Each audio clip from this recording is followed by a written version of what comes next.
Fellas, you know me. I love Unleashed. I'm kind of an Unleashed enjoyer, if you will. I like that shit before it was cool. Day one I played this, I knew it was gonna be a favorite. The thing is, it wasn't this one. Ladies and gents, say hello to Sonic Unleashed's ugly cousin. Oh, I wish. No, the other one. Unleashed SD, Last Gen, Unwish, whatever you want to call it. Man, played this show when I was like 6. My mom bought it for me for the PS2, which is the worst version. Surprise, surprise. Played the HD version a couple years after, and it's been my favorite since. But it's also been a good while since I played this one. So, by the end of this video, you will have a definitive answer. Who am I kidding? This video is literally just an excuse for me to go back and play this.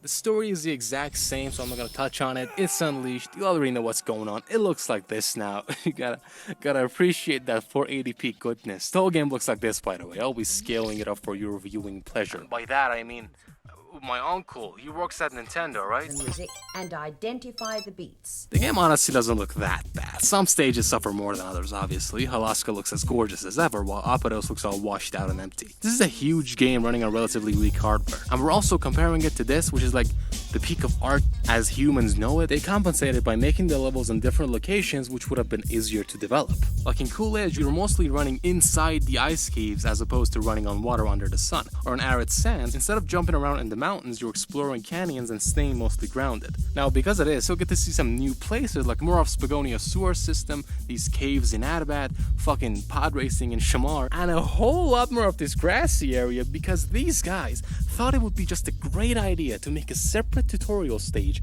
for every single move you do. Why? Damn, that's crazy. Didn't ask though. Didn't ask. How the fuck do you get over this? What? Whoa! Whoa! If you're jumping, press the... Are you serious? Are you serious? Oh my god. Oh my god. Chip, I know how to fucking homing attack. Apparently I don't. Shit. See, I didn't have a memory card back then. I'm sure this is relatable to a lot of you. Or maybe it's not. I don't know. Maybe we're privileged memory card havers. Like, okay, money bags. Anyway, I didn't have a memory card back then, so I had to play this entire thing every fucking time I wanted to play Unleashed. And the worst part about all of this is that after this long-ass tutorial segment where Chip stops you every 2 seconds to teach you how to walk or something, they drop you in this level, right? Like the first real level, and it's a great first stage that teaches you everything you need to know without stopping you. And I'm like, what the fuck? We could do that? What is wrong with you?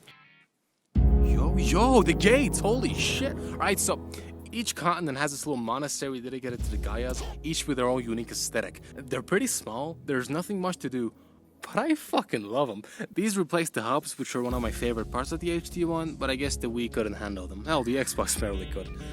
We got this though. We can do this. That's pretty cool.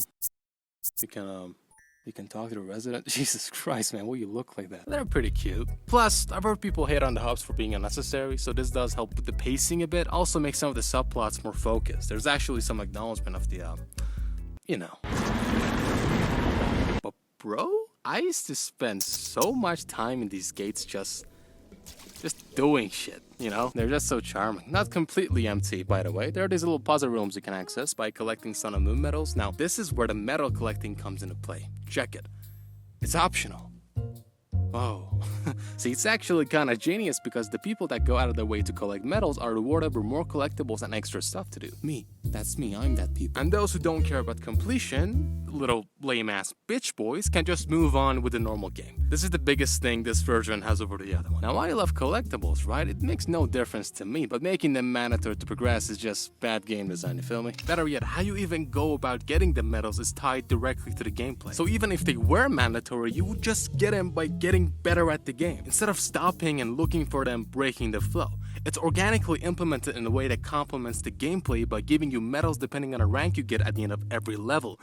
That was a long ass sentence, holy shit. And you get ranked based on your time only. No rings, no tricks, no points, nothing. Just get to the end as fast as possible. Now that might sound a bit shallow compared to the rocket science you had to do in the other one, but we'll get there, Shut up, be patient. The Werehog I forgot about the Werehog. The Werehog has a bunch of more variables though. You get one based on time, one based on rings, and one for these dark Gaia forces you can collect by fighting and finding them around, complementing the gameplay again. Would you look at that shit? Also, don't worry about the long stages anymore. I fuck around a lot and clocked in a 10 minutes max in one of them. The enemies also die way quicker, so if the long stages are an issue for you, then there you go. If you don't like the Werehog period, you don't like Unleashed. This isn't gonna magically fix it for you, and you know, that's okay. It's not for everyone. You're not gonna hear me saying that the Werehog complements Sonic's gameplay in any way. You won't hear me say that shit. No self-respecting Sonic Unleashed fan is gonna come out here saying, oh, the Werehog is actually like kind of a natural evolution to how Sonic plays, you know? It's kind of like a critique in a ludonarrative sense. It's kind of like a critique of Sonic as a franchise. You're probably too dumb to understand it, so it's not for you. Am I the only one who likes Sonic Unleashed? It's inherently a pace breaker, and it's half the game. If you don't like it, it's gonna ruin the game for you just like that. But a cool thing I've noticed with Unleashed specifically is that a lot of the things that turn people away from this game are the same things that make it so special to others. You know, the collectibles, the ridiculous difficulty spikes, and yeah, the Werehog. I swear, man, the only flaw this thing has is being in a Sonic game. It's genuinely fucking sick in a vacuum. Anyway, this game has like the best life system out of any Sonic. The traditional life system has been outdated since... yeah. Nowadays they just range from pointless to annoying, so we don't really see them that much. Including with our own Blue Boy. It's simple. You start the stage and you have a fixed number of lives to beat it with. This makes it so that the playing field is always level. You're never starting a stage with a ridiculous advantage or a disadvantage. So the better you get at the game, the harder the stages become. And when you die, you just spawn a couple feet back. So instead of your penalty being that you have to repeat a segment all over again, it's simply you just losing time, not getting that sense of perfection and lowering your rank, which pressures you to do better and catch up for lost time. Which brings me to the main reason I wanted to talk about this game in the first place. Hey yo, stop the music. Sonic is a car. I feel like that needs elaboration. So, Sonic already kind of moves like a car in the Boost games, but this pushes that to the extreme in terms of how you approach playing the game. Or more specifically, how you use the boost. See, when you use the boost, you still have some resemblance of a control. It's basically Sonic but faster and invincible. In this one, you don't. This Nitro Boost thing, I call it, takes complete control off of you. You hit that button, you're fucking gone, mowing down everything in your path. What the fuck? You're sacrificing control for speed and power. There's actually a downside to boosting. It's not only limited, but the game actively punishes you for using it willy-nilly. Ow.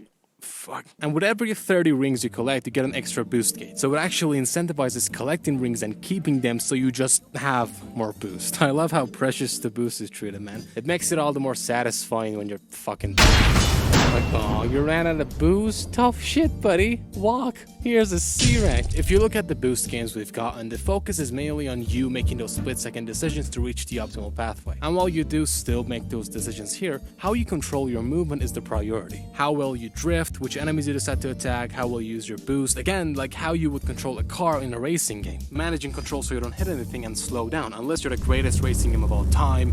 Burnout. Why the fuck did they stop making these? Guys, sign my petition, please. This whole discussion is one worth having another day, but I appreciate that we have this at least. It lends itself to a more control-oriented experience instead of a more reactionary one, which we ended up continuing with. I think the fact that Dimps always tries to make their games their own thing instead of a straight-up downgrade always makes them stand on their feet. So it's not literally just this, but worse. I can't really fault anyone for preferring one or the other. I mean, the differences are night and day.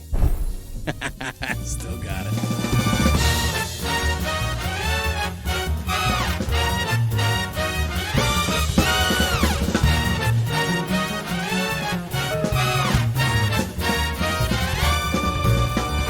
Sonic Unleashed Ultimate. Boom. Let's go. Let's go. That's what I'm talking about.